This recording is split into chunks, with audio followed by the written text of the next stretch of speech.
Good morning, everyone. So, just before we start, I would like to mention that for each and every one of the topics that I'm going to mention in this talk, I could give an entire presentation. So the goal of this presentation is to be a broad overview and not necessarily contain a lot of detail. However, I'm really happy to chat about any of the things that I'm going to talk about, so just grab me afterwards. As for the agenda, I'm going to start with presenting a couple of Debian web services that we have implemented in Go. So these would be services that you all can use. Then I'm going to switch to Debian Tools, which we've written in Go, meaning programs that our developers and interested users can install on their own computers. Then I'm going to switch to Go software in Debian, meaning just regular software that you're also used to. I'm going to cover a couple of upstream best practices that you, as the authors of such upstream software, can use to make our lives a little bit easier. And lastly, I'm going to cover a couple of challenges which our team is currently facing. As an introduction, if you're not familiar, Debian is an open source operating system, and the most popular variant is Debian GNU/Linux. There's also other variants like Debian with a FreeBSD kernel. The project was first announced in 1993, and in the 25 years that it has been around, it has gathered over 1,000 contributors who managed to produce stable releases of Debian approximately every 2 years. You can then install these releases on your computer, on your notebook, on your server, on your embedded device, on your gaming console, phone, what have you. You can not only use the Debian releases as they are, but there's also a whole bunch of Debian derivatives, over 100 at this point. And the most popular such derivative is, of course, Ubuntu Linux. Personally, I joined Debian in 2012, and one of the first projects that I've worked on is codesearch.debian.net. CodeSearch is a regular expression search engine, meaning a search engine which allows you to find examples of functions that you might not be understanding how to use them even after consulting the documentation. It allows you to find usages of library functions which you might be looking to change or to deprecate. It allows you to find definitions if you're debugging a nasty bug across the stack and you don't have all of the individual pieces of software on your computer, and a whole bunch of other use cases like that. The search engine is based on Russ Cox's regular expression matching with a trigram index publication and the accompanying implementation, which was in Go. We launched the project in 2012, which, not coincidentally, is the same year that Google Code Search vanished from the internet. We've been using Rackspace hardware for this project ever since, and at this point I would like to thank them for their generosity. A more modern or a more recent project that I've been working on is MonPages.debian.org. As the name suggests, it's a web archive of all of the manual pages contained in Debian. So if you're wondering, for example, about the individual command line flags of the grep utility, you'd be able to look it up conveniently in your browser, be that on your workstation, on your notebook, or maybe on your phone while you're debugging why your other computer doesn't start up anymore. The project was launched in 2017, and it was replacing an older iteration of a similar service. In the old service, we were using CGI, to circle back to the previous talk, and of course, it eventually crumbled under the load. So the new iteration is using the mandoc program to generate a static archive of HTML pages. One of the key selling points of MonPages.debian.org compared to other MonPage archives on the internet is its good internationalization. So the golang.org/x/text packages allow us to not only interpret MonPages from a whole bunch of different encodings, for example, the ISO family of encodings for French MonPages, but it also allows us to do relatively advanced cross-referencing. So if you're a user of translated MonPages, let's say you're interested in Norwegian MonPages, you will know that not all of the MonPages are translated, yet many of the MonPages have cross-references. So assume you're reading a Norwegian MonPage and you're following a cross-reference and the destination is not yet translated. What we can do is we can lead you to the Swedish or Danish version, because we know that as a speaker of Norwegian, you will also be able to understand these languages. But of course, if you think you know what you're looking for, you can navigate conveniently between the different versions of the MonPages. Another very important aspect of a MonPage archive is completeness. And on this slide, I have a comparison of the different MonPage archives that I could find online. You can see that in the individual columns, we have a bunch of non-standard cases. So the first case is the documentation for the cron tab file format. This is the format that you would use if you were to install a new cron job on your server. And just by looking at which particular version of the cron tab man page you'll be served, you can deduce what the source of truth is for the individual man page archive you're looking at. So in this case, you can see that a bunch of them are using the cron package, as you might expect, but the Ubuntu man page archive serves you the systemd cron implementation, which may or may not be what you're actually using.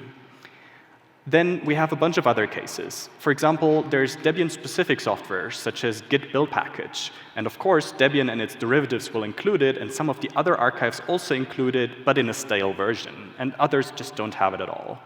Then we have packages which are a little bit tricky in how they set up their man pages. So JavaFX packager uses symbolic links, and many of the archives choke on that. Then we have packages which are architecture specific. For example, the Super Nintendo emulator only works on i386, whereas the Top Hat program only works on AMD 64. We want to include all of these. And then lastly, I already mentioned the character sets, and you can see that the Japanese version of the W3M man page is entirely garbled in some of the archives. So we strive to really get it all right and correct. We want to provide all of the man pages in all of their versions so that you can really find what you need. So the about 500,000 man pages that are covered by the archive can be converted in just about 30 minutes. You might be wondering, why is that important? And the answer to that is twofold. First of all, we want to have quick disaster recovery. If you've ever used a backup program to back up a large number of files, you'll know that doing these backups takes a really long time and uses many resources. And recovering from such a backup in a disaster scenario might actually leave your site offline for many, many hours. So we found that it is faster to just regenerate the whole archive from scratch rather than to restart it from a backup. And also, we want to keep the developer velocity high. So if you want to contribute a change to the software which does this man page archive, we don't want you to have to wait in front of your computer for many hours before you can judge the effect of your change. We found it was easy to eliminate these bottlenecks in Go, and in particular, the pprof tool was invaluable for systematically addressing these individual bottlenecks. And I'm happy to say that we can scale from machines that were built in 2008 to machines that were built in 2018. So the 2008 is a hardware donation that we got where we run a lot of Debian on. And 2018 would be when my workstation at home was built. And the program manages to use all of the individual resource dimensions on this wide area of machines. So I think that's pretty remarkable in Go. All right, enough about web services, and let's move on to Debian Tools. The first tool that I built is called RAT, which stands for Rebuild All the Things. The RAT tool finds issues with your Debian packages before you upload them to the archive. This is contrary to how Debian typically works, where typically they would just accept an upload to the archive, and then we have a bunch of QA systems and tools which asynchronously run, verify that everything is in order, and potentially file a bug against your package. However, during this time window, the archive is in a broken state. And I thought I wanted to do better, so I wrote RAT, which identifies and builds the reverse dependencies, meaning all of the packages which might potentially be affected by your change. A similar tool in that it also works with the sources of Debian packages is the PK4 tool. PK4 makes available the source code of a given package. So if we're interested in the source code of precisely the correct version of the i3 window manager that we're running on our machine, we can do it with the first command on the slide. Or if you don't know the name of the package that a certain program is in, you can just provide the path. If you then choose to make modifications to the source code, you can use the PK4 replace tool to rebuild and install the new version over the currently installed version. I have a little demonstration of this that I would like to show. So in here, we are running i3-version, and we get the version output, unsurprisingly. However, we decide that we would want to add a word to this version output. So we just run pk4 i3. You can see we're now in a shell in the location of the source code, which was transparently downloaded and extracted for us. We apply a patch, which I've prepared beforehand, and verify that all it does is it adds this one version to the version string. Then we use the PK4 replace tool, and here is where I did a little video editing to spare you the 1 minute of package build time. And then we can see that the new version was installed over the old version. And if we now rerun i3-version, we can see that the version output is now modified. So this is a pretty painless way to build Debian packages and inspect the source code. So what these tools have in common is that they're all programmatically working with Debian in Go in some capacity. And there is a collection of packages that you can find online which allow you to do this. They're located under poltag/go/Debian because it was Paul who originally wrote them. These packages allow you to read .debian archive files. They allow you to parse and compare the version numbers of these files and read their changelog and control metadata and any other sort of metadata that you can think of. Also, you can calculate the dependencies in between packages. And then there's one more package, which is like higher level than that, at poltag/go/archive, which allows you to work with Debian apt archives. So the main archive would be ftp.debian.org, which is where you get your packages and updates from. But you could also think about like a corporate context where you have your own custom apt repositories. And maybe these packages come in handy for that. OK, so enough about how we use Go to build Debian. Let's talk about how we make Go software available through Debian. And when I say Go software, of course, I mean all of the big names like Docker, Prometheus, InfluxDB, Kubernetes, etc. But of course, there's also a long tail of smaller software packages, which we also want to cover and also want to include in Debian. And when I say we, what I'm referring to is Debian Go packaging team. It's a team that consists of 64 volunteers at a time, and you can see the avatars on the slide. Some of these volunteers are sometimes paid. So we've had a case recently where a company was interested in having Docker available in Debian, so they decided to fund the work of one of our volunteers to bring it into Debian. It is important to note that anyone can contribute to this effort. There's no formal status needed. You don't need to be a Debian project member of any kind. You can just approach us, we're friendly, and we will find something for you to help us with. So when we want to package something for Debian, how does that work? Well, first of all, we start by creating a tarball snapshot from an SCM repository. So this could be like a Git repository or Subversion or Mercurial, but let's be honest, in practice, it's going to be Git. Then with this snapshot, we add Debian-specific metadata to it. And what I mean is specific copyright declarations, dependencies, stuff like that. And possibly, we would also need to add patches to it if the package doesn't build as is, or if we need to do modifications to integrate it better with Debian. That's what we do here. And then lastly, of course, we need to build the package, for which we use a tool called dpkg build package. And when I say building the package, we need to distinguish between two different package types that we have. So there's programs, and then there's libraries. Programs is essentially anything that has at least one executable. And no, the runnable example in your library does not count. For a program, we would typically compile the source code, obviously, but then also add manual pages, add systemd service files if we're talking about a daemon, add post-installation scripts, which take care of creating and modifying state or modifying state during updates, add configuration files and management, et cetera, et cetera. So this is like typical Debian packaging work and not Go specific. Where it gets Go specific is in the library kind of packages. So for all of the libraries, we just ship the source code files in the user share Go code directory, which you can think of as sort of one large Go path for everything in Debian.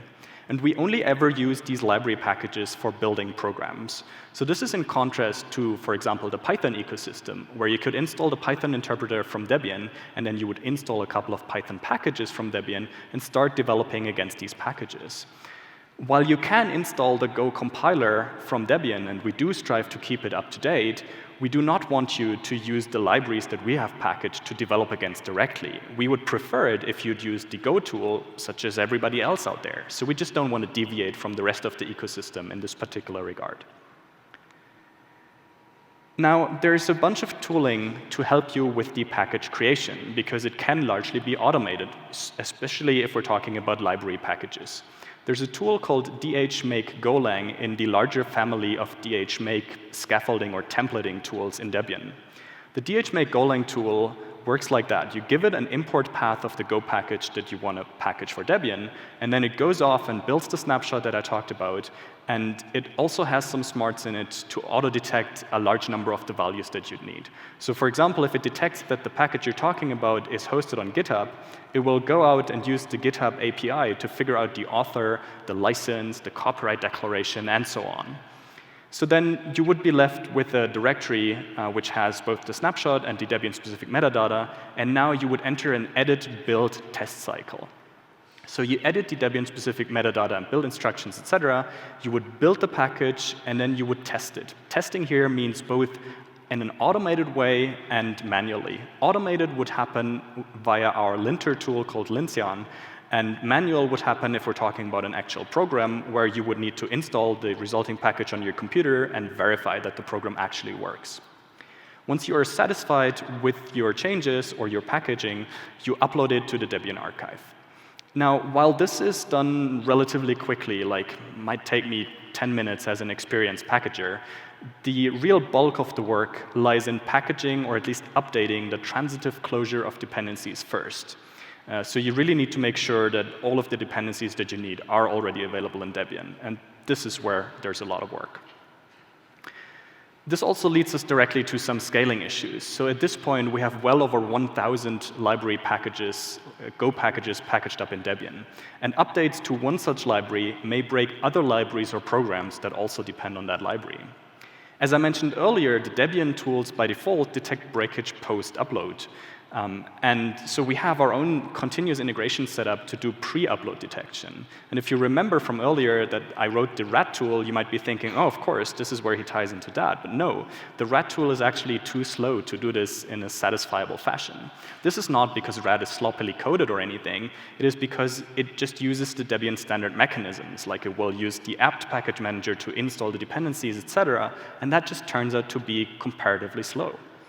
So what we have is we have a specific tool called pgt gopath, which creates a Go path from Debian. So it will just go to the Debian mirrors and download all of these .deb files and then just extract them, because it knows that there's only going to be source code files in there. So it can make a bunch of optimizations which the apt package manager just can't do. So creating this Go path is very quick, and then once you have it on your hard disk, we can use it to build our continuous integration setup. And the way we do that is we literally build and test ... meaning the entire world. Like all of the packages that we have in this Debian-specific Go path, we just build and test them all.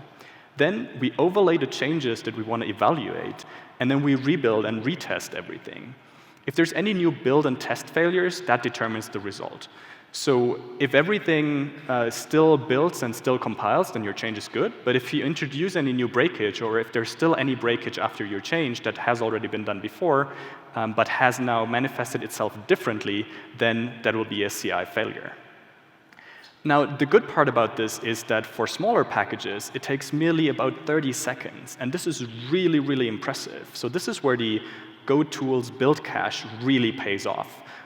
In just 30 seconds, going over the entire world and figuring out what to rebuild is just so impressive. Of course, if we're talking about something like Kubernetes, it will take you many more minutes just to rebuild the program, right?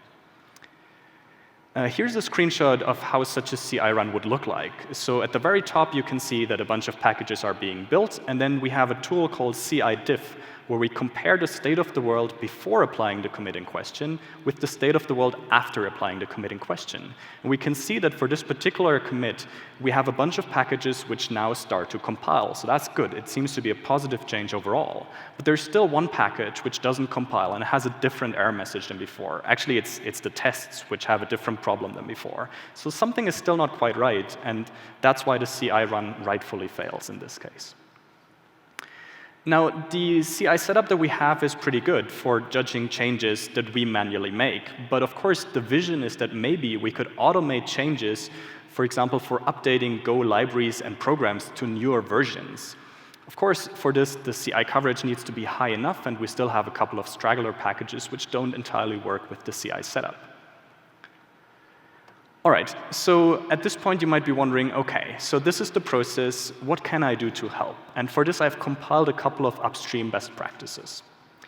The first one is use few dependencies. Many of you will be familiar with the Go proverb, a little copying is better than a little dependency. But I would really like to implore each and every one of you to take it to heart, because dependencies are way more costly in Debian. For you, you just add one more import line in your editor, and the tooling does the rest. But for us, one additional import results in a lot of additional process work and a lot of additional waiting time until the package has been verified, the copyright is in order, etc., and it can finally enter the Debian archive.